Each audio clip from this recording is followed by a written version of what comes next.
questions come to mind, definitely save them for the end, and we'll be happy to answer them. So the first section, we're talking about two things tonight. Talking about the robbery of the Minocqua Bank, which was in that building. And that reminds me, I ought to do that to my phone.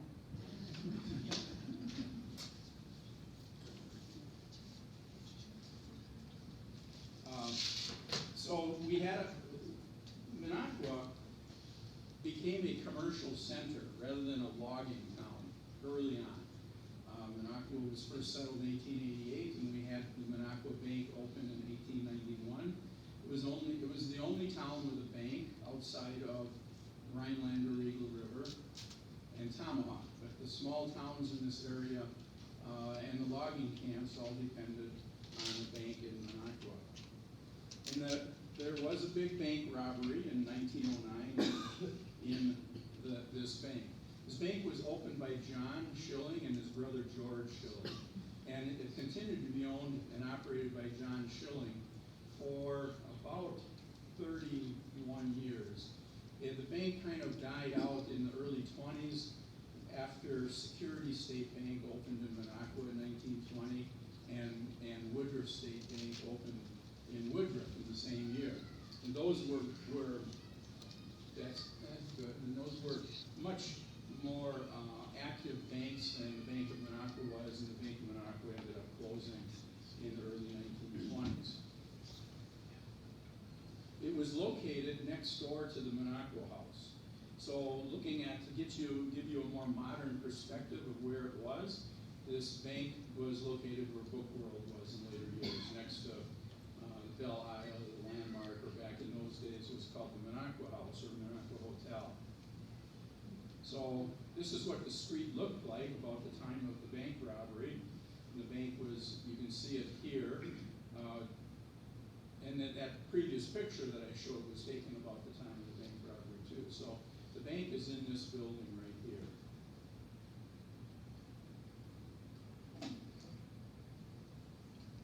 So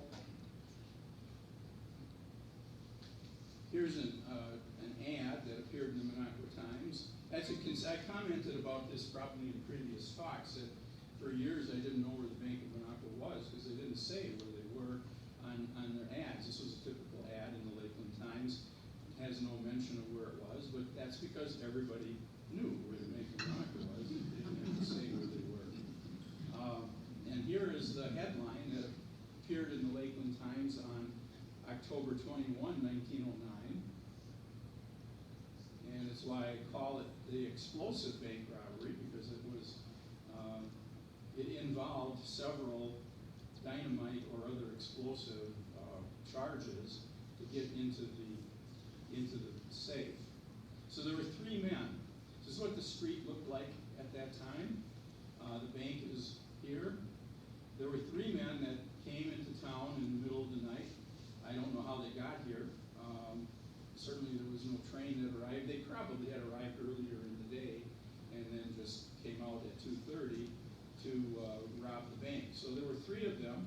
One guard stood on the corner here of Front Street and Oneida to guard the north approach to the bank. One stood south of the bank here. And the third one went in the bank with their explosives. And he was the safe man.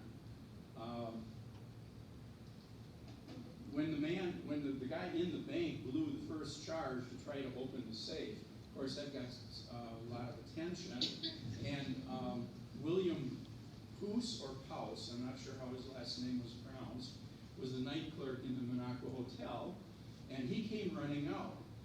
And of course that one guy at the corner here was in that position for that purpose, and these were armed men, and he stuck a gun in William's face in order to get back into the hotel, and William didn't argue the point. He got back in. But when he went in, he started making phone calls. We did have telephones, and so he started calling key people in town that the bank was being robbed. Henry Evenson, the owner of the Minocqua Hardware, across the street, he lived above his store on Oneida Street. He ran over to the town hall and set off the fire alarm for the town, which was just a large bell. And so that also drew people's attention. In the meantime, the switchboard operator was calling people in town.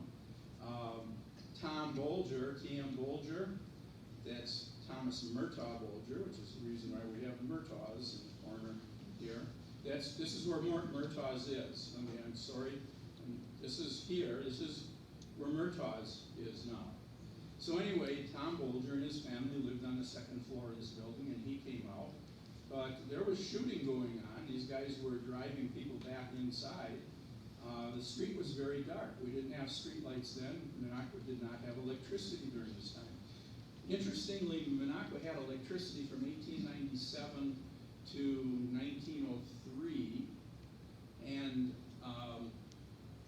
then we lost electricity because in 1903 our electricity was coming from a dam on Madeline Lake. There was a hydroelectric dam there above the fish hatchery, and it was providing power to Minocqua and Woodruff. But there was a huge rainstorm in 1903 that washed out the dam, and we lost our source of power. And we didn't have electric power in Minocqua until 1911. So from 1903 to 1911, there was no electric power. In this corner, there was just one little gas lamp or kerosene lamp. I'm not sure how they powered it. It didn't provide that much light. So the street was very dark. Tom Bolger was out here, and one of the guys out on the street fired a shot. I don't think he was aiming at Tom, but it hit the building. It hit the T.M. Bolger building here, and Tom decided to retreat to the inside. So they held people at bay. There were a few people out with guns, a few locals that is, but it was too dark for them to shoot at anybody. They were afraid of shooting a neighbor. So none of the locals used any guns against the robbers. The robber in the bank tried 5 times to blow the safe door open, or 5 explosions. He was unsuccessful in ordering the safe. And he was heard to say to his compatriots outside that this was the toughest nut he ever tried to crack. But then he said, "But I'm going to put a charge in now that'll be sure to open it." And he did. He used a big charge, and it did open the safe. So the man inside then had access to the safe. He scooped. Interestingly, he didn't take any of the coins, not even the gold coins. I don't know that, maybe they didn't want the noise, maybe they didn't want the weight. He took paper money and checks, and then came out, and the 3 of them, they fired some shots when they came out, and then went up to the train depot. They didn't go there to wait for a train. They went there to walk down the tracks. That's how they left town, walking across what is now the Bearskin Trail, and down the railroad tracks past the Northern Hotel, or Northern Resort. Gus Nolan, who already knew about what was happening in town, heard the man walk past. And so he called into town and told them that they were headed south yet. When they passed him, they were headed south on the railroad tracks. So 4 men in town made up a posse. They got a wagon, a horse-drawn wagon, and they rode that wagon south to Hazelhurst to intercept the robbers down there. The guy in charge probably was James Marvin. He was a deputy sheriff through the county, and he also owned the Lakeside House, which is going to be a key building in our next section of the talk about the big fire in Minocqua. He was the owner of the Lakeside House. And then also there was Joseph Logren, who was the town marshal, had been for quite a few years at that time.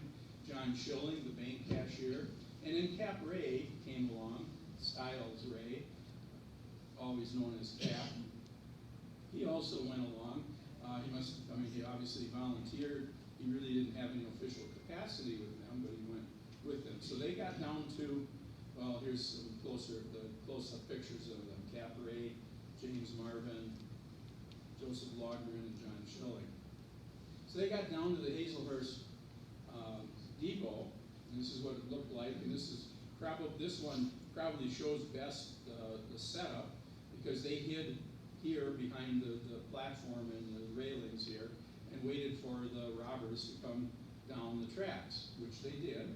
But it was dark, of course, there too.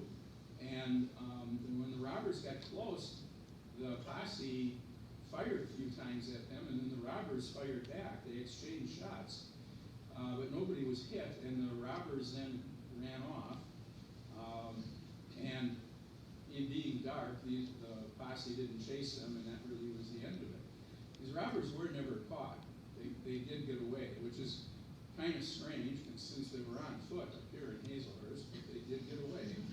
And and I think the figure that, I don't remember the amount that they stole. It was either $1,000 or $3,000 that they stole from the bank. There's few other pictures of what the scene of the shootout looked like at Hazelhurst Depot. The newspaper said that the robbers had automatic weapons. Now, I doubt that they were fully automatic. They were probably referring, though, to semi-automatic weapons. And there were pistols, like back then, that could have been semi-automatic, and hold a few more than revolver, more shots than a revolver. Just as an aside, and you probably have looked at this before, this is a view. This depot, again, to orient you, this would be across the street from where Jacoby's is. So it's along the Cabashine Road, right before where Cedar Falls would turn off to the left. And there's a road that comes through here, which I think is Church Street, that comes through here today. And this explains why there's a Church Street in Hazelhurst, yet there's no church. There was a church back starting in 1897, a Methodist church. It was there for only about 20 years, and that shows it on Church Street.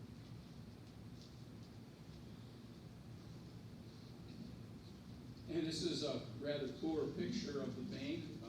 I don't know who had the camera in town to even take that picture, but I suppose by 1909 there were a few people with some type of camera, and they took this picture, but the newspaper did not have a very good method for reproducing, even if this had been a good picture, they didn't have, at that time, a good method for reproducing photos in the paper. But it does kind of show the door blown off and things strewn all over. When the last charge that opened the bank blew, it blew pieces of steel or iron across the street, through the windows of the buildings across the street. So this is looking across the street from where the bank was. This would be Schilling Drug Store here. And but the items that blew through the front of the bank went through the windows of this barber shop and through the windows of the Star Saloon. So that was the bank robbery. So we're already half done. See what I did? Well, we're really not quite half done. We've got a lot more to look at with regard to the fire. Because I'm going to start off setting the stage of the fire so that you can see what the town looked like. Because half the business district was burned in the fire. The fire started here at Lakeside Hotel and went all the way down the block, and then down south, southerly on Oneida Street. So there were a total of 14 buildings burned. So this is what the street looked like. This picture actually was taken in June of 1907.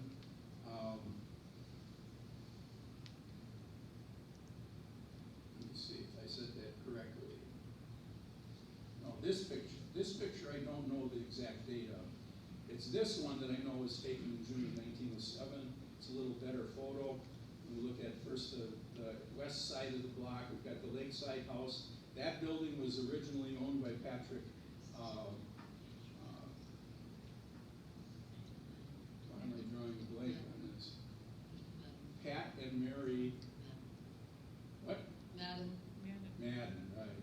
Pat and Mary Madden. first part of this was built in 1888, very early on after, he was one of the first buyers of lots in the village of Minocqua when they went on sale in May of 1888. And then either in 1889 or 1890 added on this 20-foot portion of the hotel. And it was quite long, you'll see in the pictures. This was the Pizer, or Pizer, I'm not sure how he pronounced it, it's P-I-E-S-E-R, general store. And next to it was the Pizer or Pizer Meat Market. Then we have the Schlitz Opera House, and the Schlitz Opera House was built in 1899. On the first floor was a bar and a bowling alley, and on the second floor was a big hall where all the community events were held from 1899 on. And the reason I know exactly when this photo was taken was this sign here about a pair of country kids, the show, a pair of country kids. That was a live show, not a movie, that was coming to perform at the Opera House. And that happened in early July of 1907. So this photo was taken either late June or early July of 1907. Bert Bassett managed the Opera House. He ran the bowling alley and was the manager of the Opera House. So this starts at the Minocqua Opera House. This building was built in 1889, one of the very early ones on Front Street. It was a saloon with a residence on the second floor. Then we have another saloon here called the QP Saloon, and that was on the back of this lot that faces Front Street, Lot 1. And then in front was the Pillen and Sons General Store. That had been there since 1891. And in the late 1890s, the Pillens built their own residence behind the store. So this was the Pillen residence. So now going around the corner, there's the Pillen General Store, where they sold the best of everything. And then we have the Schilling Drug Store. This was a barbershop, a Star Saloon owned by John Sutton. John Sutton was a very early settler in Minocqua right from the beginning. And until the Heritage House, St. Augustine, what became the St. Augustine Hospital, and was my office for 40 years. Before that building was built, John Sutton had the largest residence in town. When this building was built in 1889, and he had a saloon on the first floor and a hall on the second floor. So starting in 1889 on until the Schlitz Opera House was built, all the community events like dances and big social events were held on the second floor of this building. And then we have a saloon and Minocqua Harbor. And these first 6 buildings are the ones that burned in the fire. I showed this picture on last month's talk, I think. It is actually one of the very earliest pictures taken in Minocqua. I know what year it was taken because of the event here. This is when Schillings, who owned the building, leased the building to G.H. Coordinat to open a drugstore. And so this is Nancy and Frank Schilling and their 2 sons, Earl and Lyle. Lyle was later a dentist in Minocqua. His office was on the second floor of the building that was torn down to build Polecat and Lace. And his office, that building that he had his office in, had been moved from where the Schlitz Opera House was built. And they moved it to make room for building the Schlitz Opera House on the front street. They moved it over to the corner where you are familiar with Polecat and Lace being. They moved it over there in 1899. And that building is where the first school classes were held in Minocqua. I know I've mentioned that in one of my previous talks, but trying to tie this all together. So that first year that Minocqua existed, the Minocqua town, it was not a political entity that could collect its own taxes. I didn't explain that last time, I think. It was part of a bigger township. At that time, it was part of Eagle River Township. And so Eagle River wasn't too quick on wanting to spend money on building a school in Minocqua. So that first school year that Minocqua existed, there was no schoolhouse. And that's why the classes were held on the second floor of the meat market on Front Street. And then in March of 1889, the township of Minocqua was carved off of Eagle River, and so now it had its own taxing and spending authority, and it did build a schoolhouse in town for that next school term. So it lasted only 1 year, one school year, that they had to hold the classes in the top floor of the meat market. So anyway, this, I know from my research that Coordinate went into the Schilling building in 1897. They're commemorating this, no doubt. So we've got the Schilling family standing here, and G.H. Coordinate, who's going to run the drugstore, and Frank Schilling was the postmaster, the post office in the building. This is looking at the other side of the street, again at the buildings that ended up being destroyed by fire. So all of them down to this building, the first 6 here, were destroyed by fire.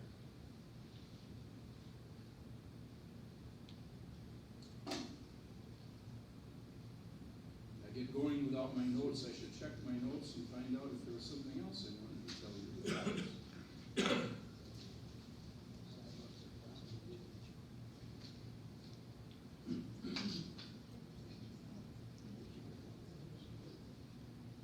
The reason, I said that that photo of just the Schilling drugstore when it was the Coordinate drugstore, being one of the earliest photos taken in Minocqua, because I know from that event that it was taken in 1897, and there are very few photos taken in Minocqua actually prior to 1905. It just did not attract, there were only commercial photographers taking pictures back then. It didn't attract much attention, and there are very few photos existing. I don't know, I should probably think through my photo collection more, but I just off the top of my head, I guess that prior to 1905, there might be only 15 photos taken in Minocqua.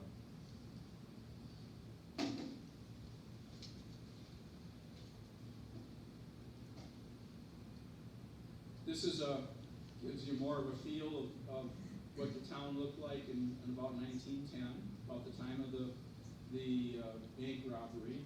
The bank was unusable after that explosion, by the way, and the bank moved into that building that was the former meat market where Polecat and Lace, it was moved to where Polecat and Lace later was.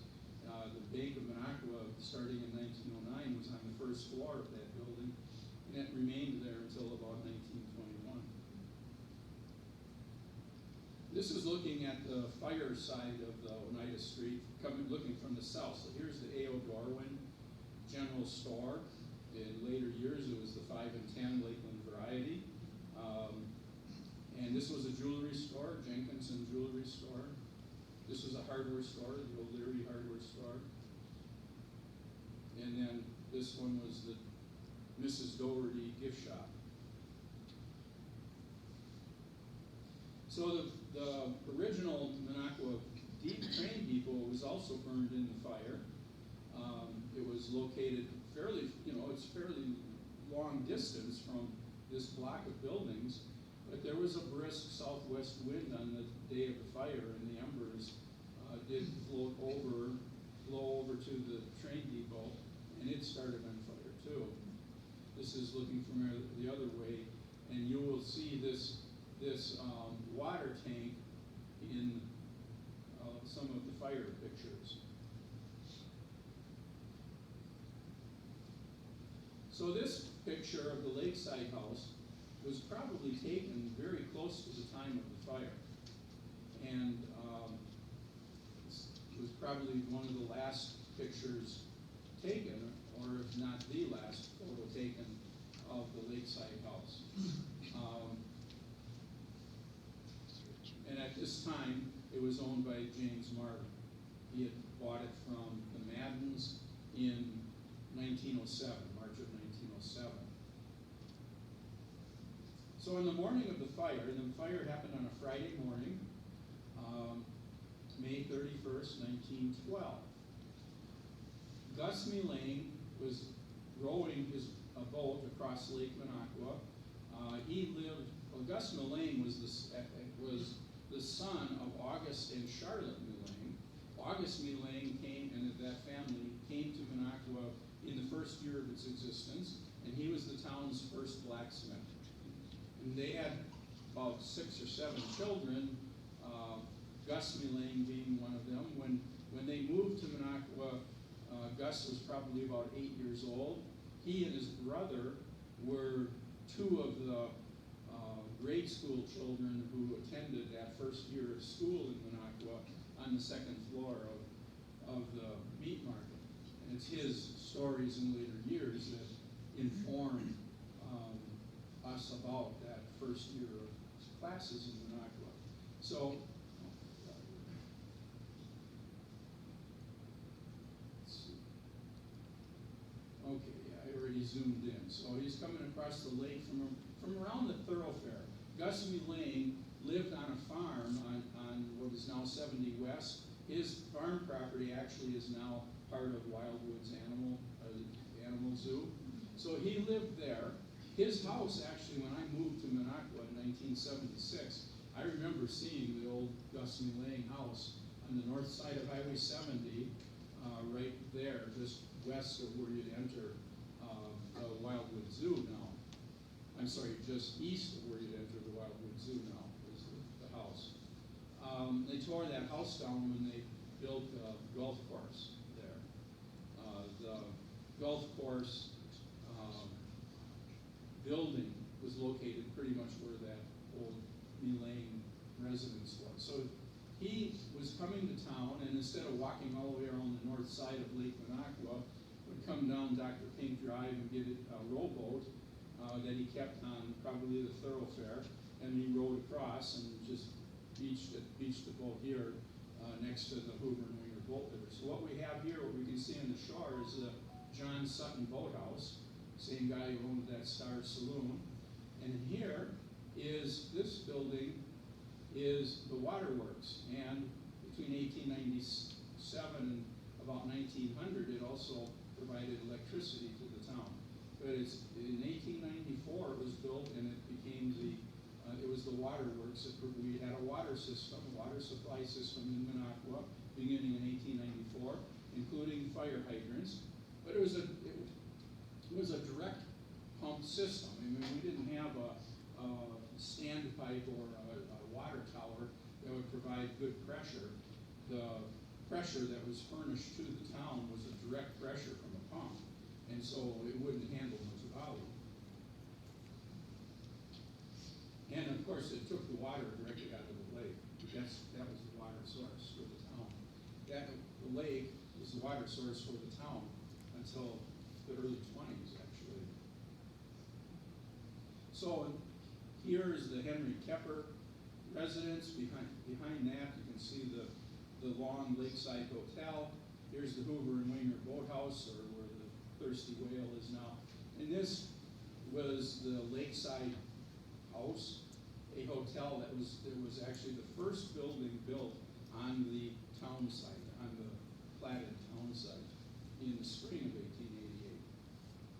So as Gus came across the lake, he saw smoke coming out of the roof of the Lakeside house. So when he got to shore, he met Herman Kepper there, and the two of them ran over to the Lakeside house to alert people there that there was a fire in the attic. And it was a small fire initially, but it was growing as they approached the Lakeside house and informed people of it. And so here's where it grew quite a bit. So it started attracting attention. They ran the fire alarm. We had a volunteer fire company, not very well equipped. We they had 2 hose carts and a couple thousand feet of hose. They had shovels and ladders. We actually, the first volunteer fire department, volunteer fire company in Minocqua was started in 1894, simultaneously with that water pumping station. So once they had this water pumping station and water through the town, that's when they decided we ought to have a volunteer fire company. Well, it only lasted, the company went dormant. They didn't do anything after about 2 years. And then in 1897, it was decided to resurrect the fire company. They did it again, but that one went dormant. And then they had to resurrect it again in 1902. The 1902 reorganization stuck. So we did have a Minocqua Volunteer Fire Department from 1902 on. So the firemen came here, but so did the town chairman, William Schleck. Gus Mullane in later years relates that in the infancy of this fire, William Schleck, the town chairman, suggested that he should set off a dynamite charge in the attic of the Lakeside house and blow out the fire with the concussion. I suppose that has happened successfully, but it wasn't successful in this case. So he did go up in the attic with dynamite and set off a charge in the attic. It did not put out the fire. And what it did do is it blew a hole in the roof, and that ventilated the fire, and now it took off. And that's what you see here. It had taken off. Interestingly, the newspaper, which ran a fairly good description of the fire, said nothing at all about Schleck setting off a dynamite charge in the attic, because I don't think they wanted to embarrass him.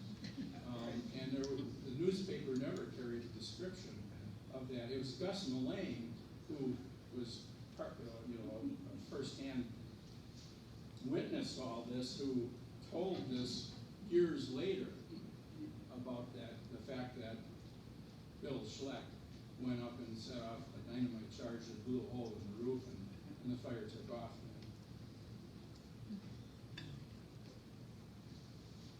In this picture, you can see right here the roof lifted up. The section of the roof lifted up, which lends credence to Gus Mullane's story that a hole was blown in the roof by a dynamite.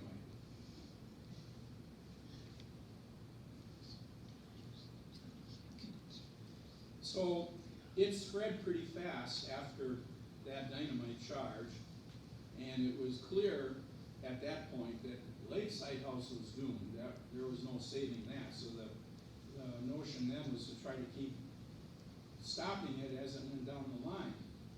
That morning there was a pretty brisk southwest wind, so there was a quartering wind that was helping blow this fire eastward, and they couldn't stop it. When it expanded past the Lakeside House, Schleck then telegraphed Wausau, the Wausau Fire Department, and asked them to send up a steam-powered water pumper. So we didn't have anything like that, and the water coming from our water system at that time wasn't doing the job. Now, this is where I was going to explain too that we were no longer depending on that water pump, the water station, the water facility that I pointed out on the photograph along the lake shore. In 1907, the town decided to build a new water supply station located where the American Legion Hall is now, across the street from the present post office. So the town owned property there, and it dug a well, 179-foot well, and put in new pumping equipment. And this system was a pressurized system by air pressure. It had 2 large pressurized tanks, kind of like a pressure tank that you have in your house if you're on your own well. You've got a pressure tank that provides constant pressure to that water, so your water in your house isn't provided by directly from the water pump that you have. The water pump fills the pressure tank, and the pressure tank has a constant pressure that forces the water into the system. Well, the Minocqua water system was a very large version of that same water supply system. But it didn't do that good a job. And what happened in 1907, they started off with a well, and they were using well water. But in the fall of 1907, the well filled with sand. And so then the town decided to put a water line from that, where the American Legion Hall is, they put a water line down the side of Front Street back to the lake and started drawing water from the lake. And so then the town board thought that we ought to clean the well out and get that working again. But actually the townspeople told them not to, that they thought that lake water was just fine. They were fine with the lake water. The problem, though, starting at that time, coincidentally in 1907, Minocqua got its first sewer system. And that same year, so they added to they built rather and changed their water supply system. But that same year, they dug in sewers. And the thing is, the sewers went straight into the lake. So there was no sewage treatment. They went down Front Street and Milwaukee Avenue straight into the lake. Well, and that's at the end of 1907 is where we again started drawing our drinking water for the water system.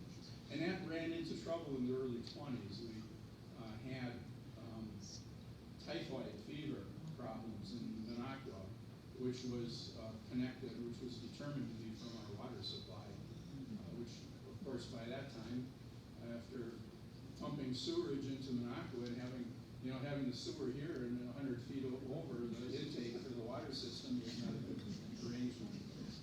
Anyway, that's what water system we did have at the time of this fire. Obviously, there was a lot of people watching the fire. This is early on, because you'll see in later pictures that when it was clear this is going to keep going, people started taking all their personal property out of these buildings that were in the way of the fire. None of that is out here yet. It looks like maybe there's some things here and here that were taken out down there, but it starts going. You'll see a picture later on with more. So here you can see the stream of water being provided by our local water system. That wasn't going to do it. And it was obvious that we were in trouble and needing that water, that steam-powered water pumper coming from Wausau. And Wausau did put some firemen and a water pumper, 2,000 or 3,000 feet of large diameter hose, and we didn't have them. The hose that Minocqua Fire Department had was relatively small, probably 2 inches, and the Wausau Fire Department had a larger diameter hose to run off of its pumper. And they were on the way pretty quickly, and they got up here in 55 minutes from Wausau, which was really fast for a train back then. The train did not run that fast ordinarily. And of course, I mean, the schedule in 1936, I don't know what the schedule looked like in 1912. I didn't look for it. I didn't have it easily in my information. But I could see that in 1936, the train that ran north to Minocqua took 2 hours and 15 minutes to get from Wausau to Minocqua. Now that train made numerous stops along the way, but those weren't long stops. They would stop to let people off or let people get on, and then they were on their way. But nevertheless, it took 2 hours and 15 minutes for a train in 1936 to get from Wausau to Minocqua. So getting here in that gives you some idea that getting here in 55 minutes was quite fast. During that time, though, the fire had advanced all the way down and was burning down Oneida Street. We'll get to that point. So here is a little farther on in the fire, the Lakeside house. This is the Lakeside house where the fire began. Another view of it, looking from the other direction, the wall is still standing, but that's not going to continue. It'll end up being down entirely. These are the two hose carts that Minocqua had. So this is Front Street. Going back on Front Street, the Lakeside House is off to the right here. This shows how people started taking all their belongings out of the buildings that were in the path of that fire and putting them out here. It's surprising. I am really surprised to hear that after the fire, there was talk in the newspaper about a lot of theft from the belongings that were piled out in the street. Things were disappearing. So here, this picture is a little farther along in the fire. This is probably about the time that the Wausau fire pumper got here. Fire had already advanced to the corner where the Pillen General Store was and was moving south down Oneida Street. And so we're looking at the block here. This down here is the A.L. Dorwin General Store, and right here is where they ended up stopping the fire.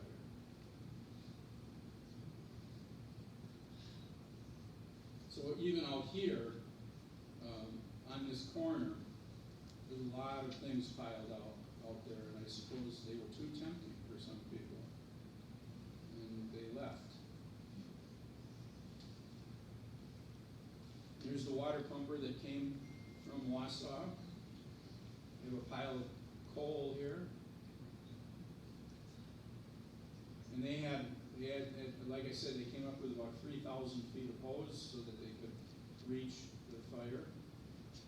And they had Wausau firemen to operate this and help out with Minocqua firemen. Now, during the course of this fire and before the Wausau firemen got here, we had firemen from neighboring communities join the fight. From Hazelhurst, Woodruff, Arborvitae. They all had personnel from those towns come and join the fight. Now, this shows where the fire was stopped on Oneida Street. We're looking at, this is the building that's where it stopped, and you'll be seeing a more modern photo of it. But to let you know what we're looking at here, this is the building that Otto's is in now. Okay, so this was the Mrs. Doherty gift shop. She sold a lot of Indian items. And at this time, but at this point in the fire, the Wausau people were here. I can tell for a couple of reasons. First of all, we have two sizes of hoses here. We've got the small size that the Minocqua Fire Department had, and then a larger diameter hose that came from Wausau. And this is a Wausau hose cart, four-wheeled hose cart with lanterns mounted on top. That was brought up on the train. So they somehow stopped the fire at this wood building, and all the buildings were wood. And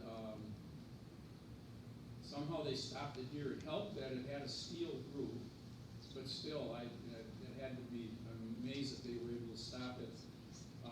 Standing in front of this, right here, that's Mrs. Doherty, and this is Emma Witt from down southwest of Minocqua, the Witt family.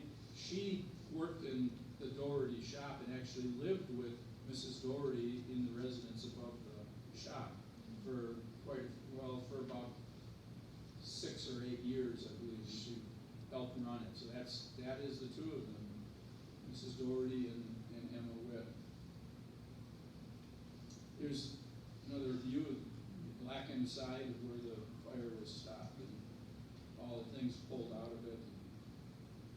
Obviously, this wasn't. These things were rubbish piled on the street. They were probably trying to take anything out of here that might continue burning, and were extinguishing the fire there. This is back down by the train depot on Front Street. There's that water tower that was next to the depot. The depot is gone except for a chimney here. lot of things piled here from buildings. And this is stepping farther back, again, still looking towards the train depot and the water tank,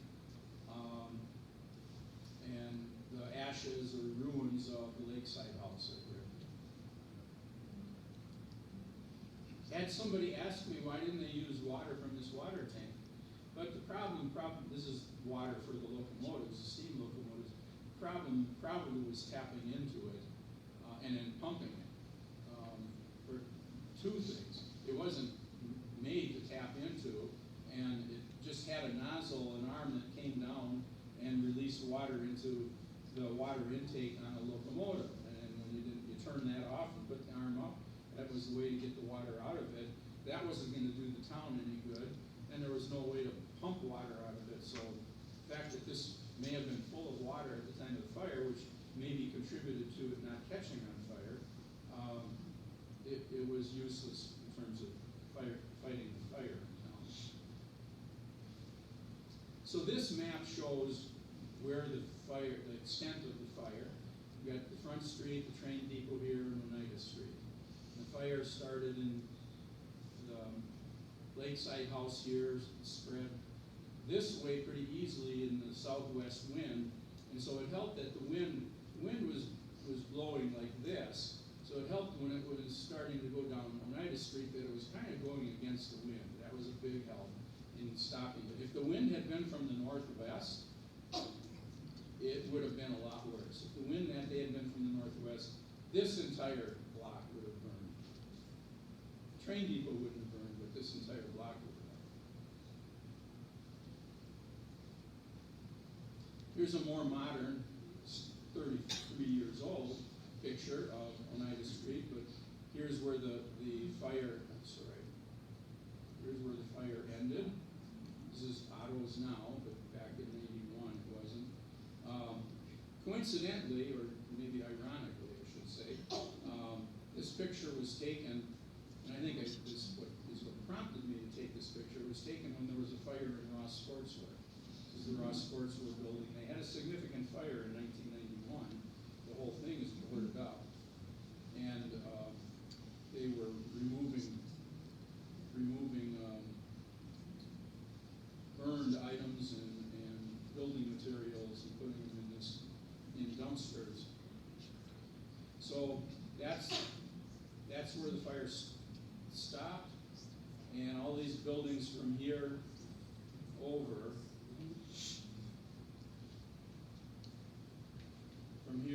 this way had been burned. These are newer buildings. This was a wood two-story building at the time of the big fire. It was rebuilt. This was the John O'Leary hardware store. And he rebuilt it in 1925. And then he also rebuilt his building on the opposite side of the street. He moved his hardware store over to the other side of the street where the A&P store was. And the A&P store, starting at the end of 1925, was located in this building. This was a small one-story wood building at the time of the fire. That was redone. That small one-story building actually was moved from that site onto Milwaukee Street in 1937. And then in 38, this building was built. And in 39, this is the original building that was built in 1889, but in 1939, it was faced with brick and to match the new building that was built here in 1938. Both of these were owned by the Dormans. There's Otto's, a little more recent picture, but still, this is still probably 20 years old, 15 years old. So here is the Doherty store that was where the fire stopped. So this is what the block looked like after the fire. This picture was taken from the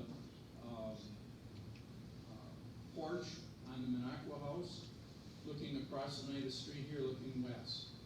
So it's just debris. And you'll see that there really aren't basements.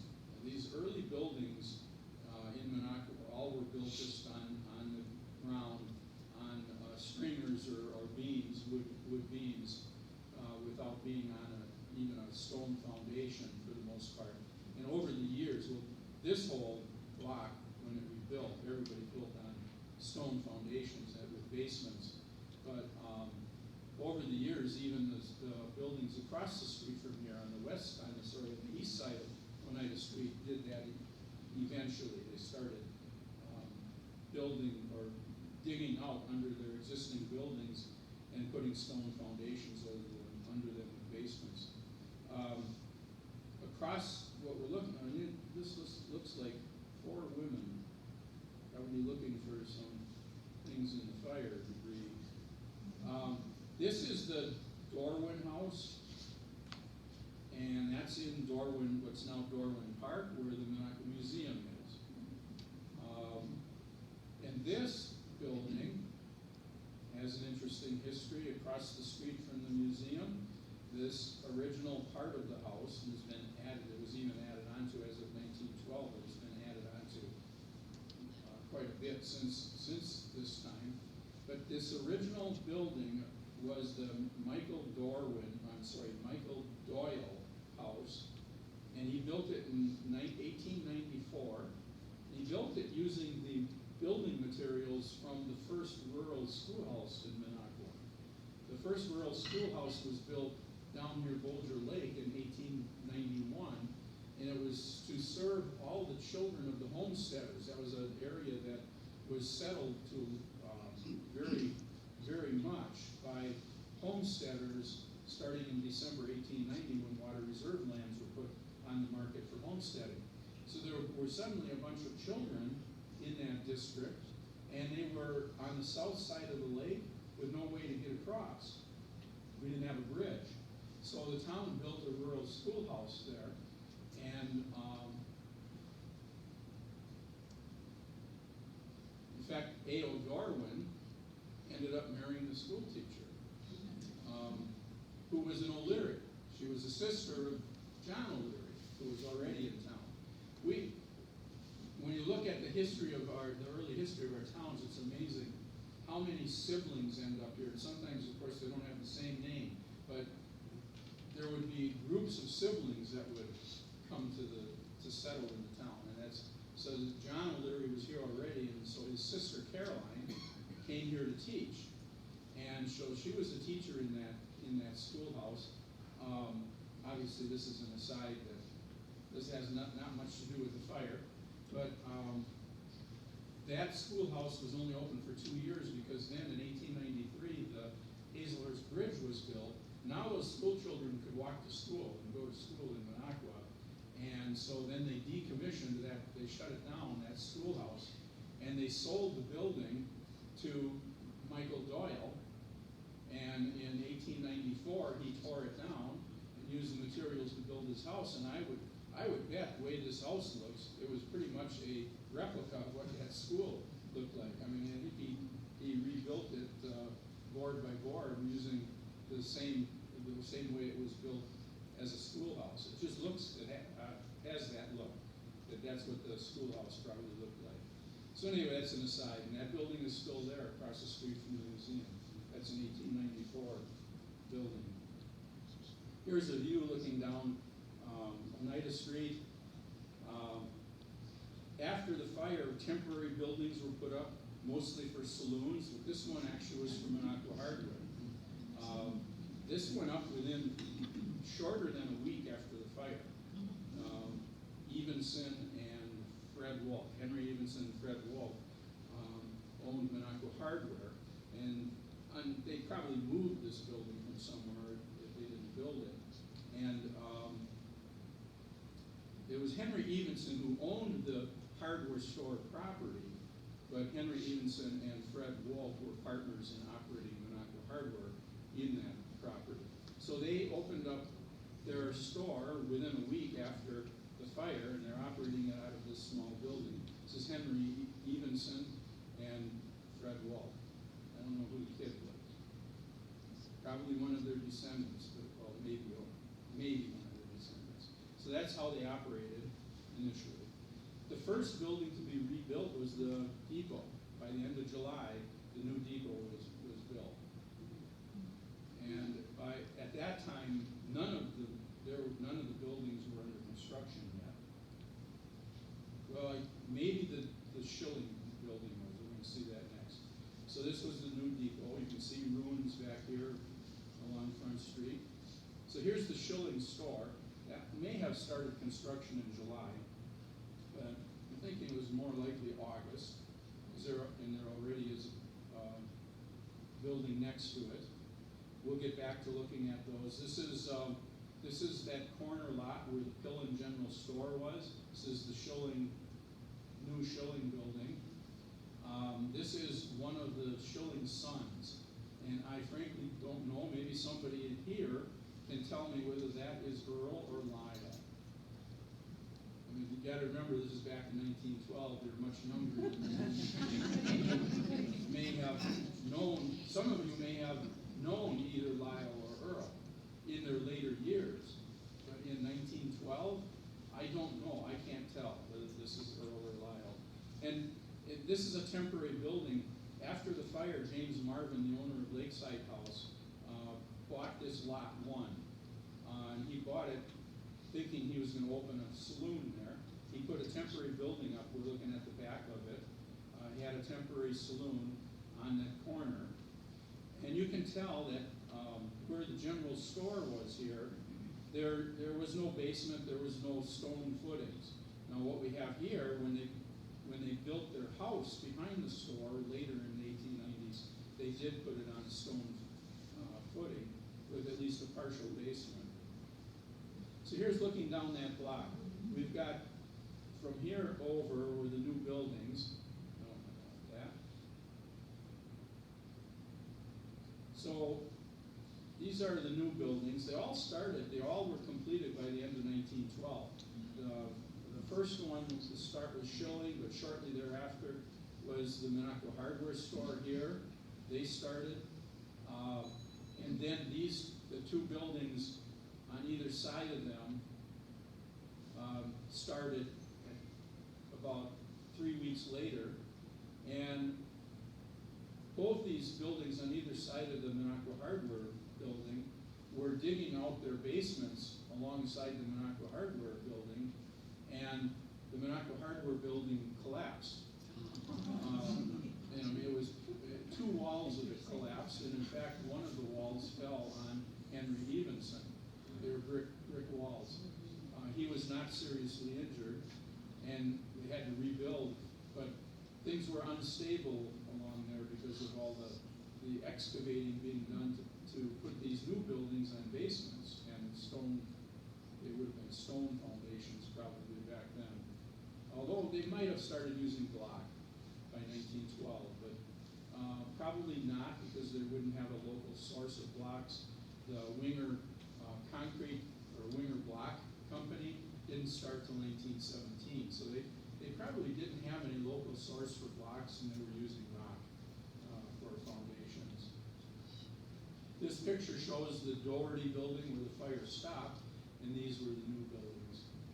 This lot wasn't built on until the fall of 1917, remained vacant. And as did the corner lot, remained vacant. That one remained vacant until 1921. See the dirt road? This picture was probably, 1915 or so.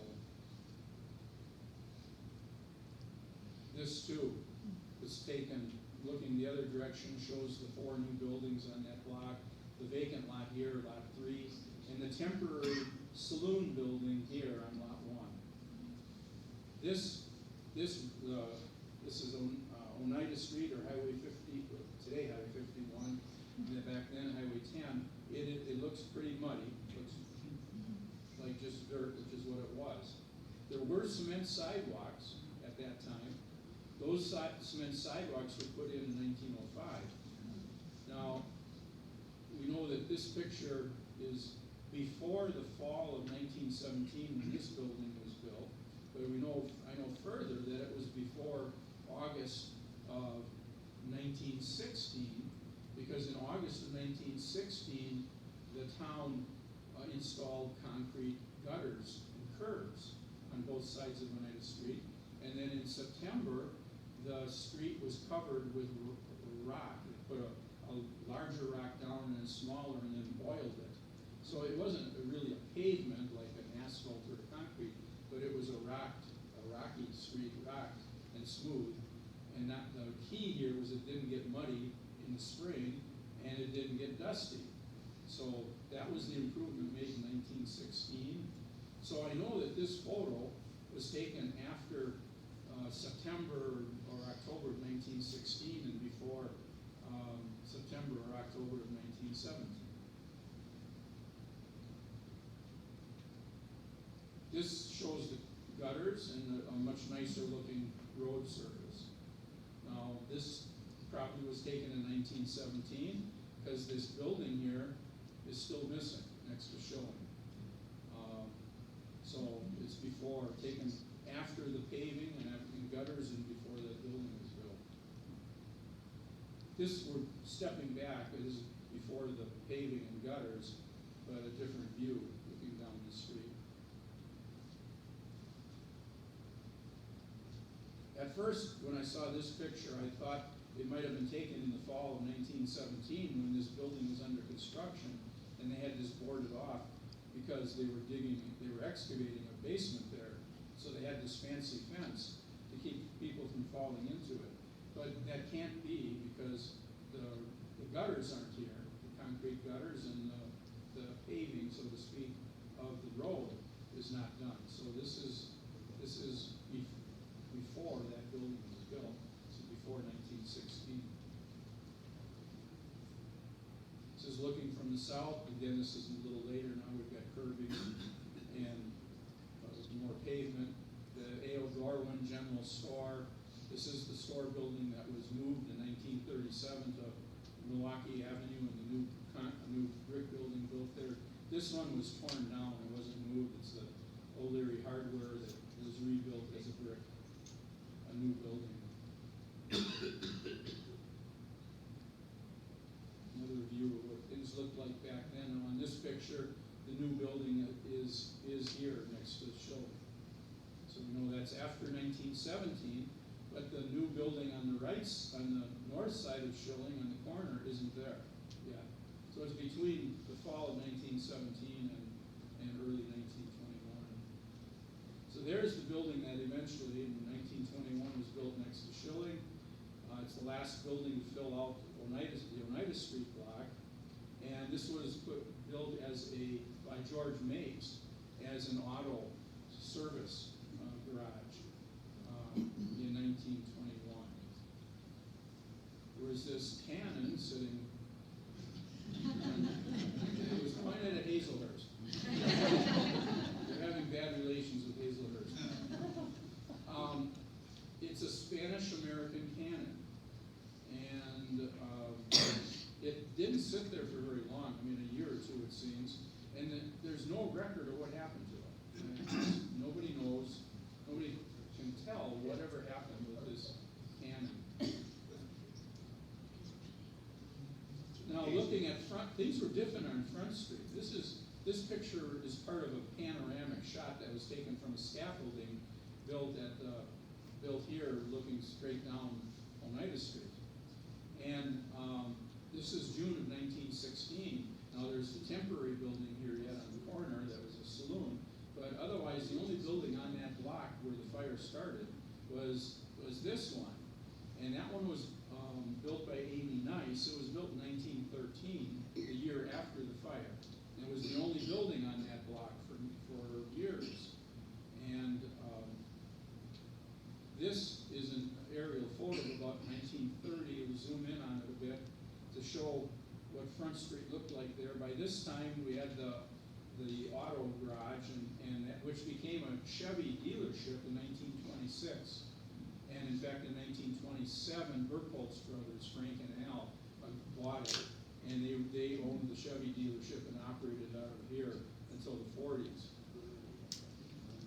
So here's the two-story building built in 1913 by by Amy Nice. That was a saloon on the first floor. Second floor was a hall.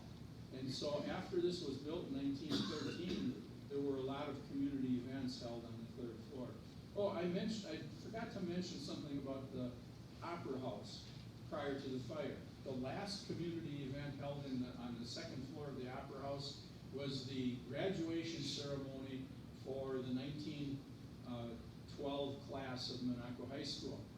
And it was the smallest class that Minocqua High School ever had. There were only 3 students. The commencement exercises were held the night before the fire on the second floor of the Opera House. And the next morning it burned up. So this is in 1930. We have a few more buildings along here. There's a 1-story building here built by Peter Little, P.V. Little. He owned a building on Oneida Street, right about there, which was a bar. He built this one as a bar. It became Hildor's. Some of you may not be familiar with Hildor's bar. That's where that was located.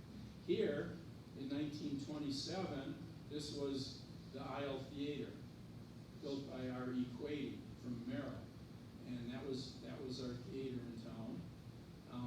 And then he also, probably the next year, built this building, which had a bowling alley actually in the first floor. Second floor was one or more apartments. So that's, as of 1930, what Front Street looked like. The development was very different on Front Street compared to Oneida, which is surprising for 1912 because in later years, the main commercial drag was here because this was Highway 51. And this area was pretty well ignored with no traffic.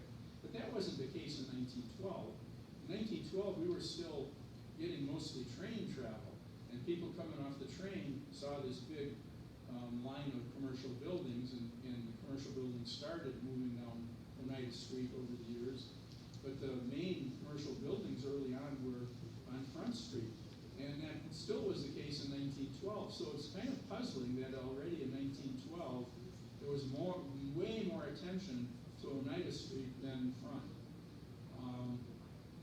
Because it wasn't until 15 years later that the auto travel started becoming more prevalent. The long distance auto travel with better roads, paved roads. Well, the pavement didn't reach up here till the early 30s. But cars starting with the Model A were way more comfortable and useful for travel compared to the old Model Ts. And so that's really what started the transition. So the fire happened 15 years before that, and for some reason, Front Street just didn't recover. Here's a more current picture of Front Street.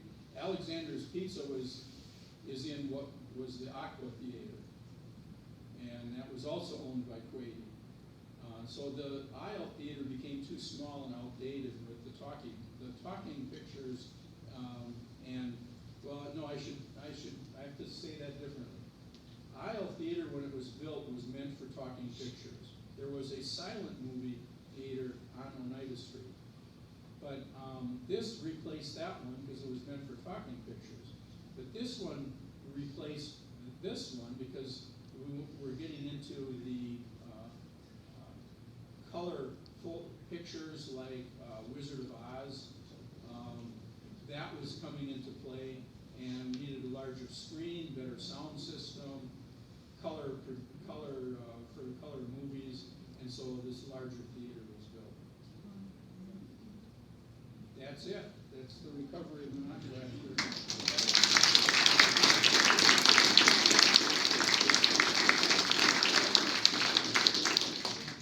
Now, I'll take questions if anybody has. How did the fire start? Well, they really don't know.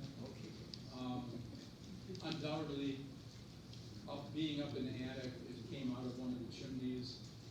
Probably by 1912, some of the mortar in the chimneys had gotten bad, and probably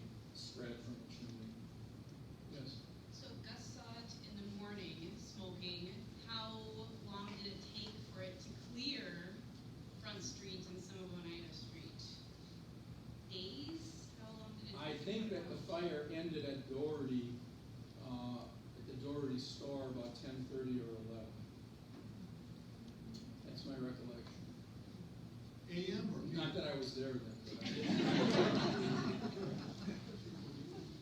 But any other questions? Dan, when was the bridge built to come into? The first bridge in 1893. 1893, so even though there wasn't good traffic or cars, horses and wagons couldn't come across the bridge. Oh, definitely, but that type of traffic was not long distance. Anybody heading south on over that bridge was probably not going any farther than Hazelhurst, and that's in fact why that was called the Hazelhurst Bridge for its first 20 or 30 years of existence. It was called the Hazelhurst Bridge.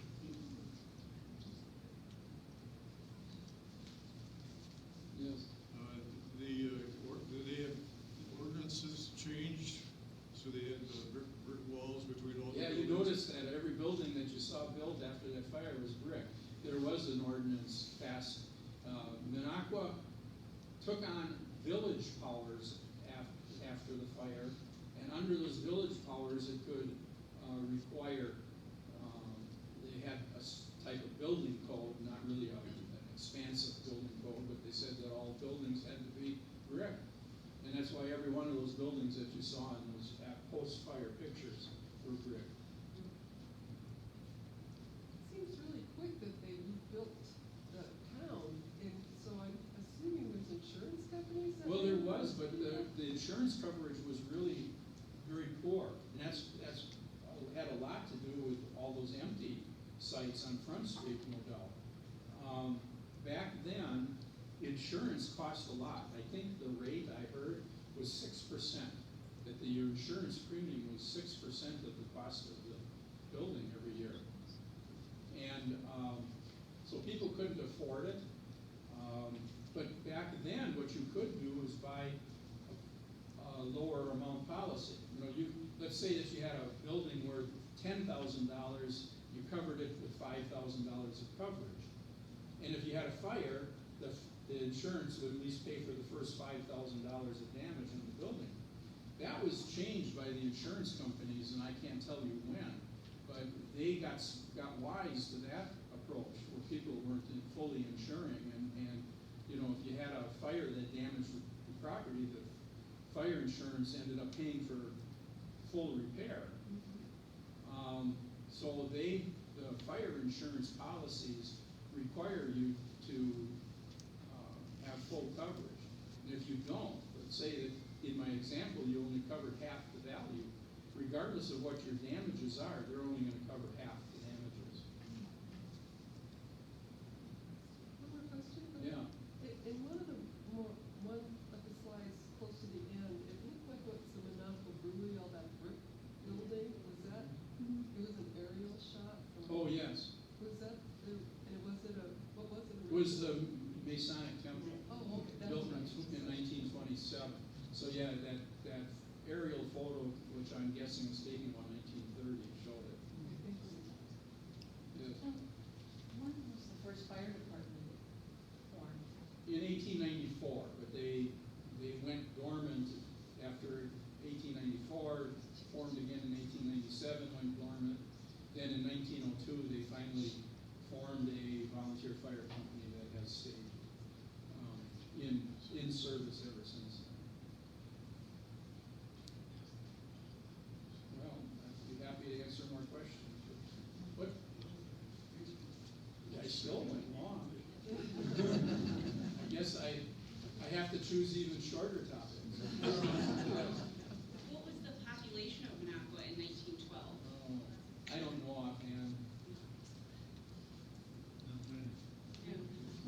I just want to comment for any of you that missed any of the previous talks, like there was one on the bridges and how they were built around the peninsula, which we're not really landing.